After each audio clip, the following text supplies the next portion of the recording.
Now, we've had some great news today about Conor Howard. At least he is getting bail tomorrow in Greece. He had his hearing today, and this involves Qatar seeking from Greece to extradite him on the basis of a herb grinder that he was carrying en route from Australia to the UK. Now, Qatar at the time said that he was free to go, gave him back his passport, and then later, when he was visiting his parents for a holiday in Greece, he was arrested and he's been detained for the past month pending today's hearing. Now, fortunately, today's hearing has resulted in him being granted bail, so he's going to be free tomorrow and he's going to be staying with his family in Greece. However, he has another hearing on the 3rd of November, so that's around 5 weeks away from now. And this is the Greek courts giving Qatar further opportunity to provide them with evidence that would convince them that this extradition request should go to a formal trial.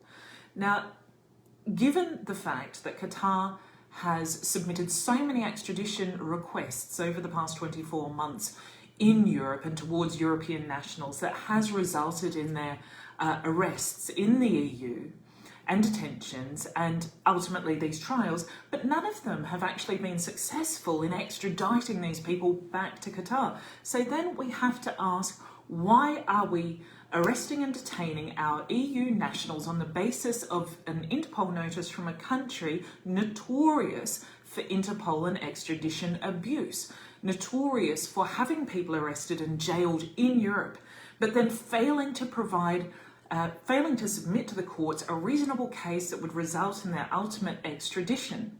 So our citizens are being detained in the EU at our expense, using our court time, violating their human rights, on the basis of a Middle Eastern country who is notorious for these very human rights abuses. So while we're happy that Conor is being released tomorrow, at least on bail, this is in no way satisfactory as far as preventing these human rights abuses from recurring. Qatar, the UAE, have been the most abusive Middle Eastern nations in the past 5 years that we've seen in Europe, that have resulted in so many arrests, so many detentions and prosecutions that have ultimately led to that person being acquitted, released, and then removed from Interpol on the basis of an abusive red notice in the first place. So, of course, Conor's family is happy, but their stress and this experience is in no means behind them. They still have to wait another 5 weeks. They're still under incredible stress. Conor's going to be recovering. It's not easy to recover from 30 days in prison where you believe that you're going to be extradited back to a desert prison. And of course, in 5 weeks' time, he has to go through another court hearing. And all of this stress is hanging over that family. And for what? So that the Greek courts can dismiss Qatar's case, and Qatar can keep doing this and keep doing it to more and more people. This is an unacceptable situation, and this needs to be addressed at a diplomatic level, and Interpol also needs to come under that pressure from our government that this behaviour has to stop.